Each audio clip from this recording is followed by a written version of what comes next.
आवाज हमारी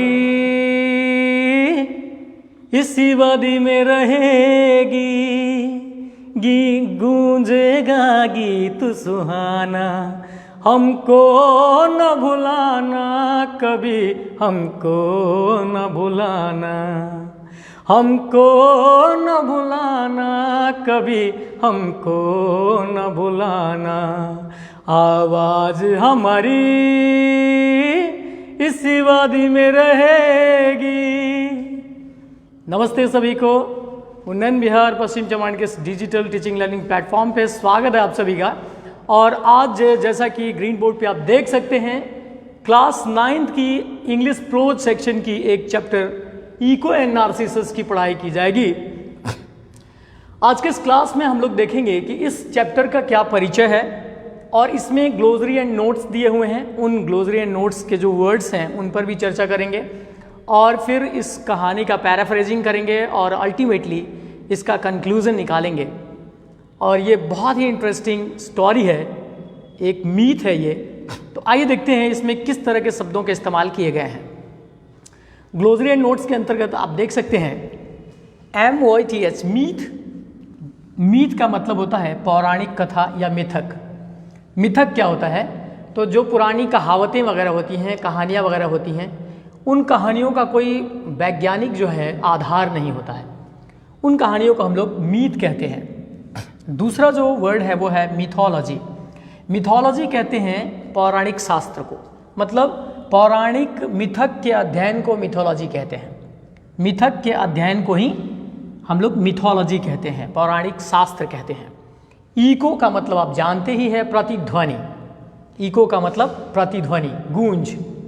जो मैंने कहा था कि आवाज़ हमारी इस वादी में रहेगी। आवाज़ क्या है? साउंड क्या है? एक ऊर्जा का स्वरूप है। आवाज़ जो है ऊर्जा का स्वरूप है और ऊर्जा का ना ही क्षय होता है और ना ही निर्माण होता है, सिर्फ और सिर्फ ऊर्जा का रूपांतरण होता है। तो ध्वनि ऊर्जा का रूपांतरण होता है और ऊर्जा जो इस तरह से क्षय नहीं होती है। तो जो भी हमें बोलना चाहिए, जो भी हमें ध्वनि निकालनी चाहिए, वो ध्वनि ऐसी हो कि सुहावनी हो और वो यादें बन के इस वातावरण में गूंजती रहे, ऐसी आवाज़ें हमें निकालनी चाहिए। आइए बात करते हैं इको का मतलब प्रतिध्वनि। और दूसरा जो वर्ड है वो है नार्सिसस। नार्सिसस का मतलब होता है नरगिस का फूल।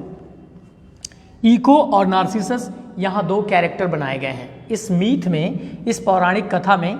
इको और नार्सिसस, इको लड़की और नार्सिसस को एक लड़का के रूप में, एक हैंडसम लड़के के रूप में यहाँ रखा गया है, कैरेक्टर के रूप में, चरित्र के रूप में लिया गया है।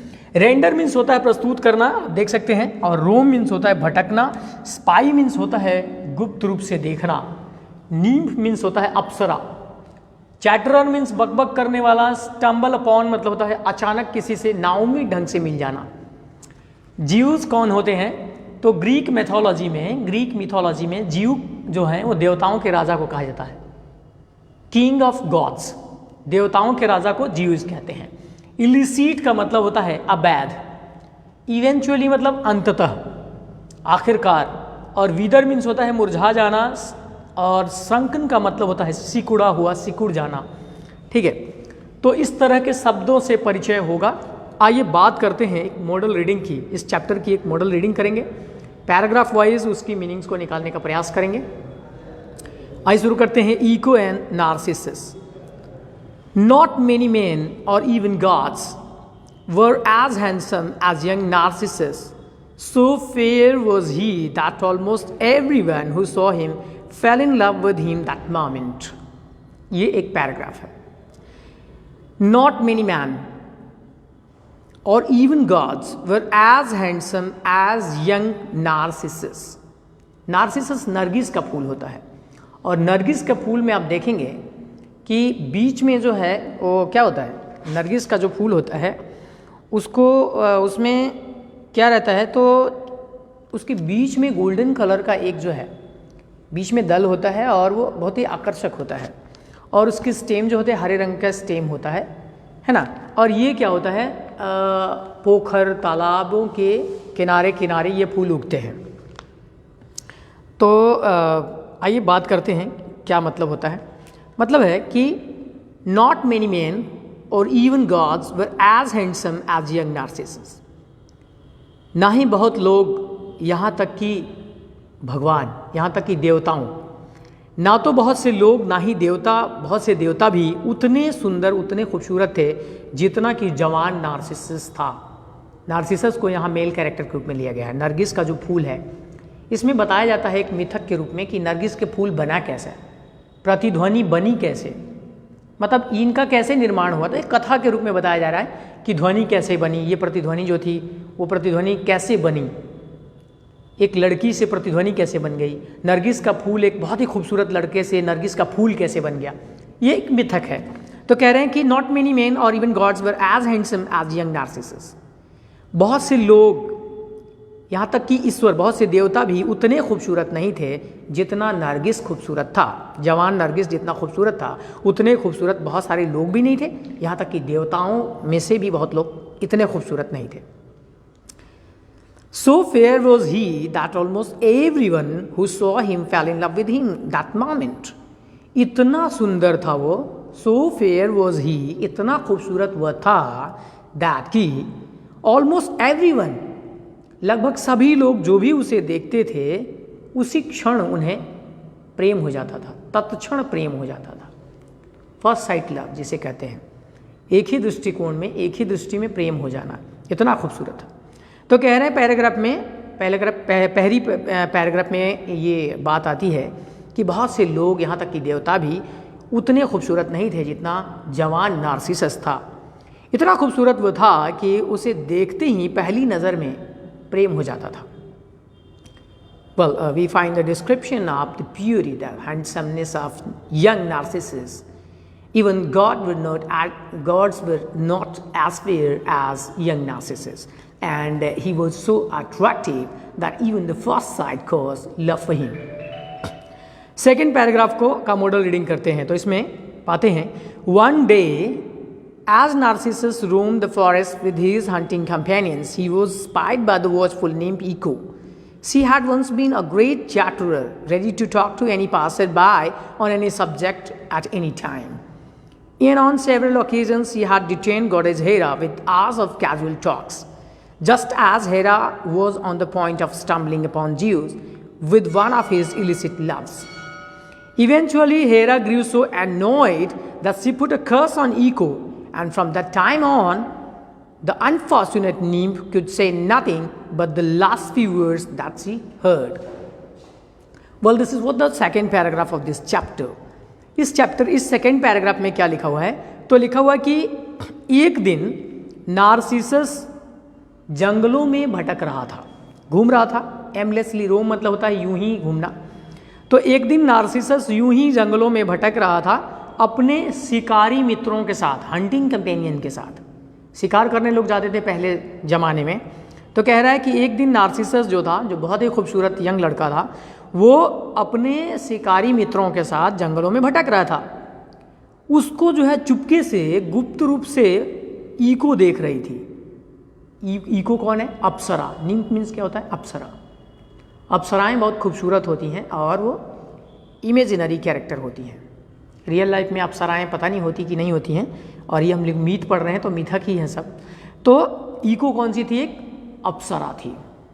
आप परियों की कहानी में अप्सराओं से मिले होंगे, परिचित होंगे। तो निम्फ क्या थी? ईको जो थी उसका नाम, जो निम्फ थी उसका नाम था ईको।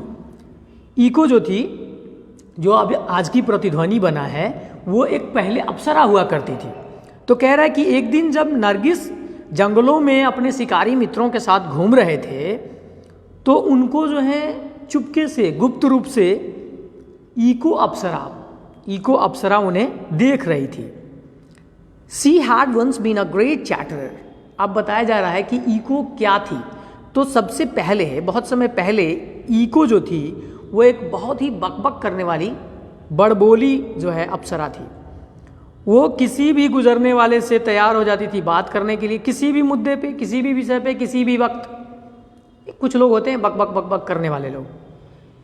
और कह रहे हैं कि बहुत सारे ऐसे अवसरों पे उसने, जो देवी हेरा हैं ग्रीक मिथोलॉजी की, जो ग्रीक पौराणिक, जो ग्रीक पुराण के अनुसार हेरा जो है वो क्या है? एक देवी है। हेरा क्या है? देवी हैं। तो क्या करती थी वो कि कई बार ऐसा हुआ है कि वो जो देवी हेरा हैं उनको कई बार रोक कर घंटों बेवजह बात करती थी, कैजुअल टॉक्स, बेवजह कैजुअल टॉक्स, बिना इंपॉर्टेंट कोई यूं ही बात करती थी। Just as Hera was on the point of stumbling upon Zeus. एक बार तो ऐसा हो गया कि ज्यूज जो थे देवताओं के राजा with one of his illicit loves, उनकी एक अवैध प्रेम के साथ वो कहीं जा रहे थे। उस रास्ते में मिल गई ईको और हेरा से बात करते करते हेरा इतनी बातों में खो गई कि वो ज्यूज से अचानक उनका इंटरेक्शन हो गया। हेरा क्या है? देवी हैं। ज्यूज क्या है? देवताओं के राजा हैं। तो उनसे अचानक वो भेंट हो गया। और ये क्या, स्टम्बल का मतलब होता है वो लड़खड़ाना, गिर जाना, टकराना भी होता है। तो ऐसा हुआ कि मतलब जैसे टकराते टकराते बचे। तो राजा, देवताओं के राजा से देवी टकराते टकराते बचती हैं तो कहीं ना कहीं क्या होता है, अपमान होता है। तो उन्हें गुस्सा आ गया। हेरा को क्या आ गया? हेरा जो देवी हैं उनको गुस्सा आ गया। तो कह रहा है कि एक बार ऐसा हुआ कि वो अपनी बातों में इतनी मशगूल हो गई कि उस समय ज्यूज आ रहे थे। ज्यू मतलब देवताओं के राजा अपने एक अवैध प्रेम के साथ आ रहे थे। तो उनसे टकराते टकराते बची हेरा देवी। Eventually Hera grew so annoyed that she put a curse on Iko। और अंततः देवी जो हेरा है वो इतनी गुस्से में आ गई, इतनी एनॉयड हो गई, इतनी नाराज हो गई कि उन्होंने ईको को श्राप दे दिया। ईको को क्या किया? श्राप दिया। And from that time on the unfortunate Neem could say nothing but the last few words that she heard. और उसके बाद से, and from that time on, और उस समय के बाद से ये दुर्भाग्यशाली अप्सरा जो ईको थी वो श्राप लगने की वजह से अब कुछ बोल नहीं पाती थी। अब वही बोलती थी जो लोगों की आखिरी बात वो सुनती थी। मतलब कोई व्यक्ति जब बोल रहा हो तो उसके आखिरी वाक्यांश को ही दोहरा पाती थी। ऐसा श्राप किसने दिया था? देवी हेरा ने दिया था। क्यों देवी हेरा ने श्राप दिया था? क्योंकि उन्होंने, ईको ने क्या किया था, इतनी बात में मशगूल करके उसने एक तरह से हेरा देवी से एक गलती करा दी थी कि वो जीव देवताओं के राजा से टकराते बची। तो उन्हें बहुत बुरा लगा कि ये बेवजह बात करती है। तो ये आप समझ गए होंगे। तो अब ये श्राप क्या मिल गया ईको को? ईको अप्सरा है, अप्सरा को श्राप मिल गया कि अब तुम, देवी हेरा ने कहा कि जाओ अब तुम्हें मैं श्राप देती हूँ कि तुम अब जो आखिरी वाक्यांश लोगों की सुनोगी सिर्फ वही बोल पाओगी, तुम्हारी अपनी भाषा खत्म, तुम्हारी अपनी बात खत्म। अब तुम लोगों की आखिरी बात ही बोल पाओगी। आखिरी बात क्या होता है? अस्पष्ट होगा। आखिरी बात कोई बोलेगा तो क्या समझ में आएगा? एक तरह से हेरा जो है उन्होंने श्राप करके ईको को मजाक बना दिया। तो इस तरह से क्या हुआ? ईको को श्राप मिला। This is in the second paragraph we find the curse of Hera for Iko. She has been cursed due to her talkative nature. She's a great chatterer and that's why she has been cursed. Now proceeding to the next paragraph, model reading. तीसरे paragraph की model reading करते हैं। तो trembling Iko followed Narcissus through the trees. She longed to go closer to him to gaze upon the beauty of his face, but she feared that he would laugh at her silly speech. Before long, Narcissus wandered away from his companions, and when he realized that he was lost, he called in panic, "Is there anybody here? Is there anybody here?"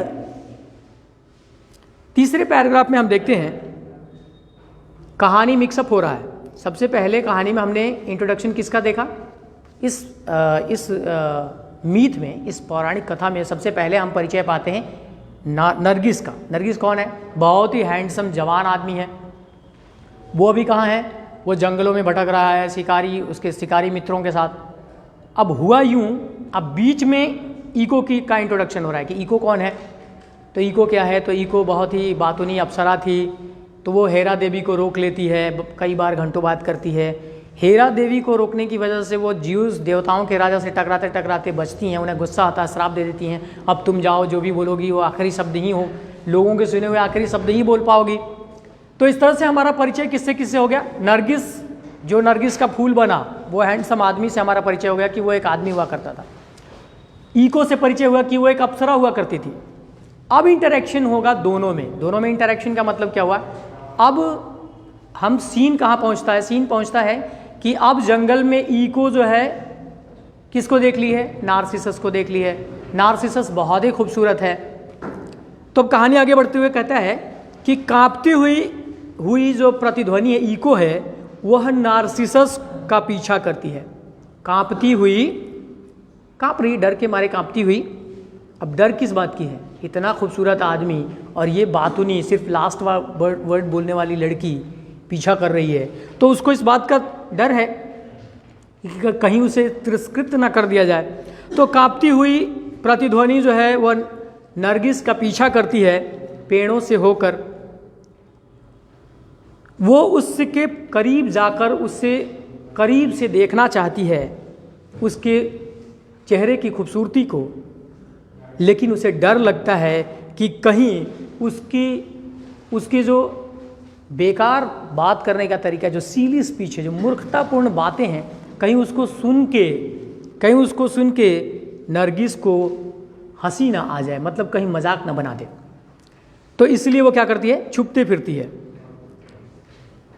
बहुत देर नहीं, लेकिन क्या होता है, Narcissus घूमते घूमते खो जाता है, अपने मित्रों से बिछड़ जाता है और उसे पता चलता है कि अब तो वो खो गया है। और जब जैसे ही इसे पता चलता है कि जंगलों के बीच खो गया है, तो वो पैनिक हो जाता है, वो भयभीत हो जाता है और वो चिल्लाता है जंगलों में, इज देयर एनीबॉडी, कोई है, कोई है, कोई है, कोई है, मदद के लिए पुकार रहा है।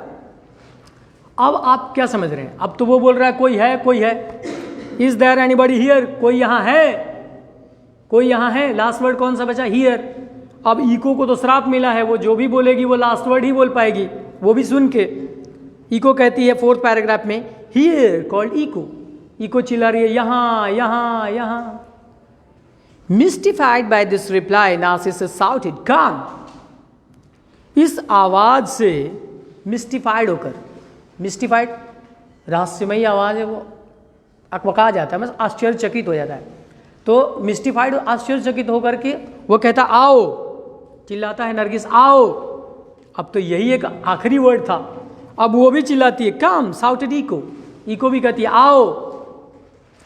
Narcissus was convinced that someone was playing trick on him.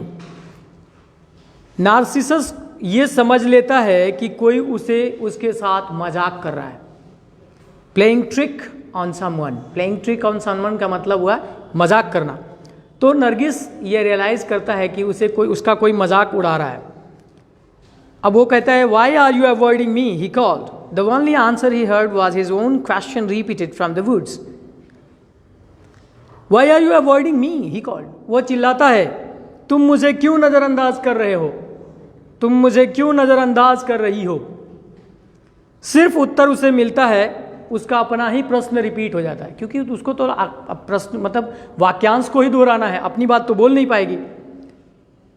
Come here and let's meet, pleaded Narcissus. Narcissus request करता है, यहां आओ और चलो मिलते हैं, यहां आओ चलो मिलते हैं। Let's meet, Echo answer delighted. Echo को खुशी हो जाती है कि भाई मिलने के लिए इनवाइट कर रहे हैं। नरगिस जैसा खूबसूरत लड़का, इको जैसी बातूनी और वो भी सापित एक लड़की से मिलना चाहता है, तो उसके लिए बहुत ही खुशी की बात होती है। Let us meet, Echo answer delighted. बड़ी खुशी से कहती है चलो मिलते हैं, क्योंकि आखिरी शब्द यही थे, चलो मिलते हैं। She overcame her shyness and crept from her hiding place to approach Narcissus. But he, satisfied now that he had solved the mystery of the voice, roughly pushed her away and ran. ये 11th paragraph में है।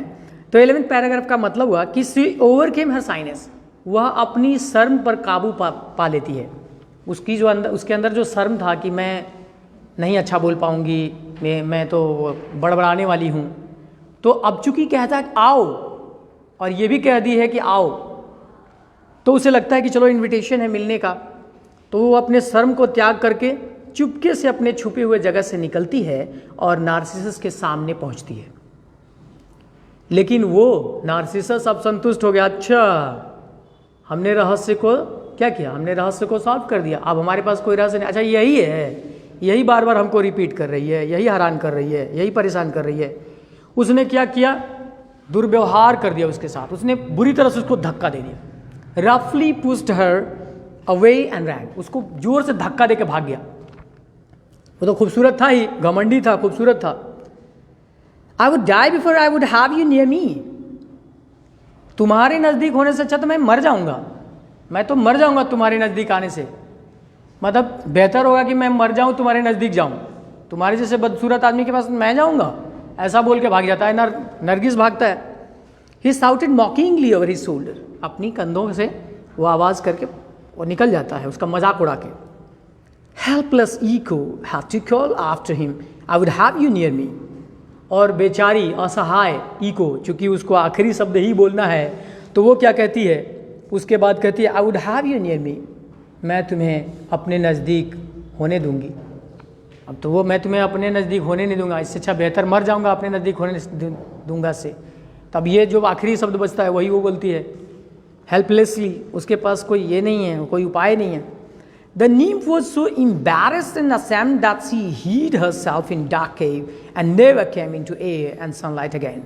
Her youth and beauty withered away, and her body became so shrunken and tiny that eventually she vanished altogether. All that was left was the pathetic voice that still roamed the world, anxious to talk, yet able only to repeat what others say.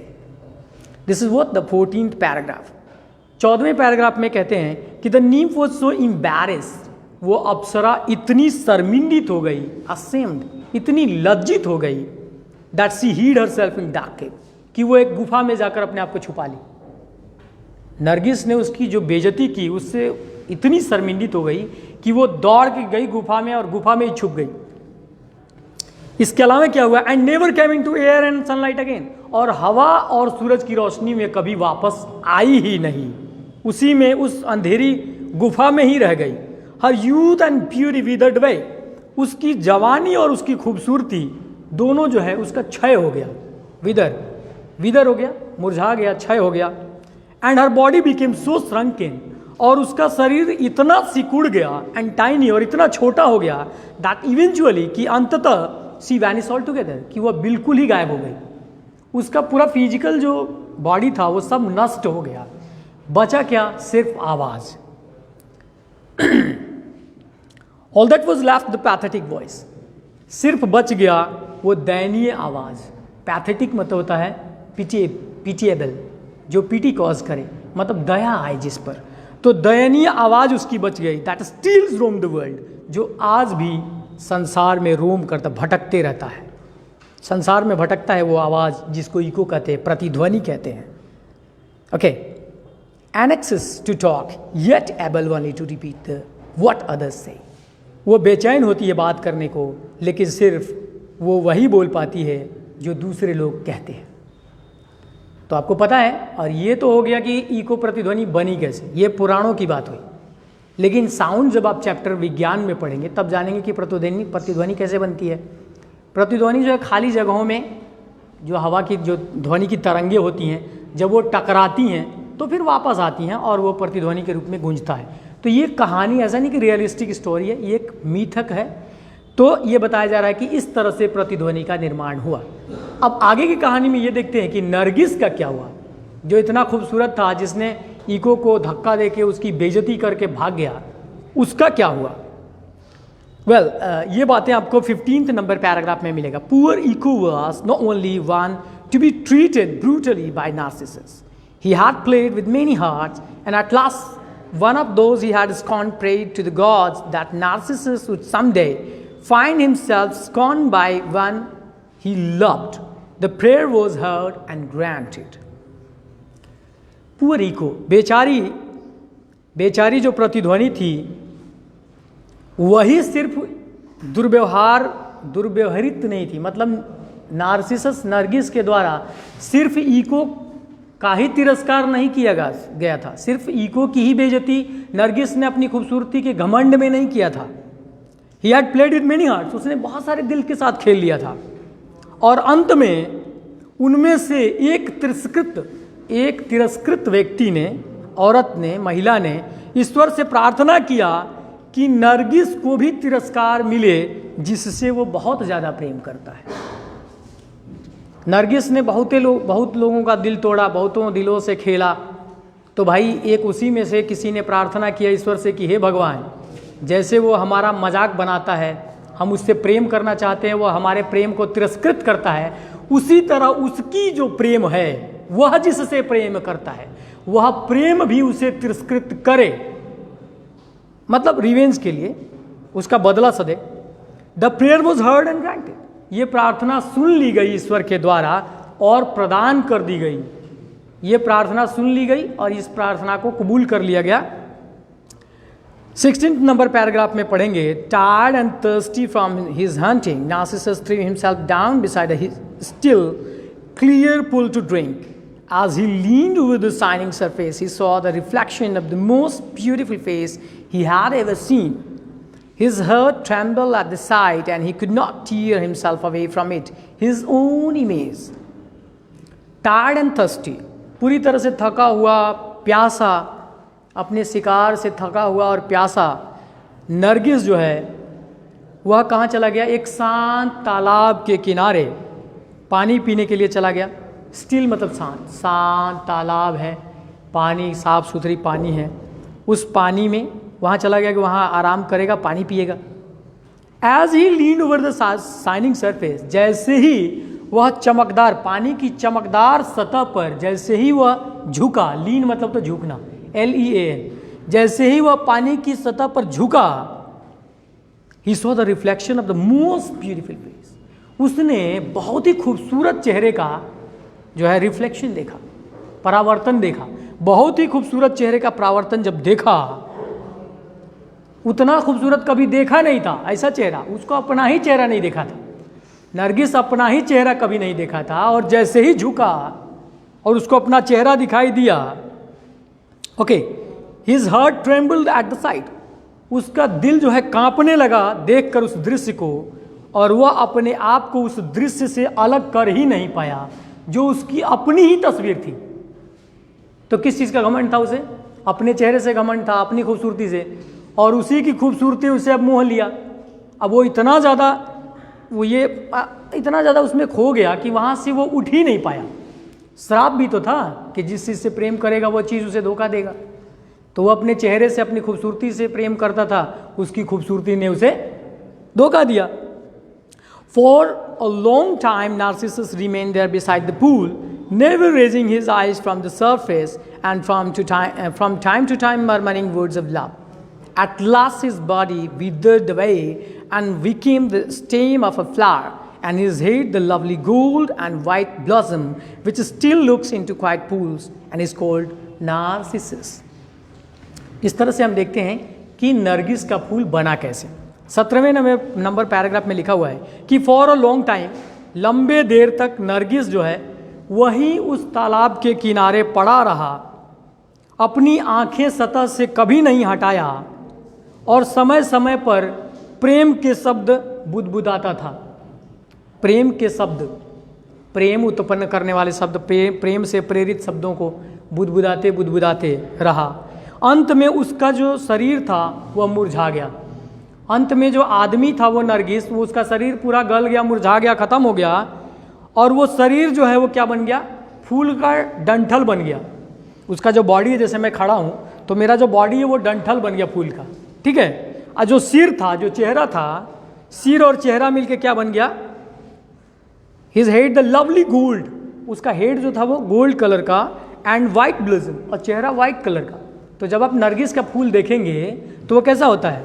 White colour का, चारों तरफ से petals होते हैं और बीच में जो है गोल्डन स्पॉट होता है, मतलब वाइट बीच, चारों तरफ वाइट हो गया, अब बीच में क्या हो गया? सुनहरे रंग का हो गया। तो वो क्या बन गया? उसका शरीर बन गया वो डंठल फूल का, और वो फूल बन गया उसका चेहरा, उसका हेड बन गया वाइट कलर का, और जो चेहरा था वो बन गया गोल्डन कलर का, उसमें जो वो पैच होता है। इस तरह से वो बन गया नरगिस का फूल।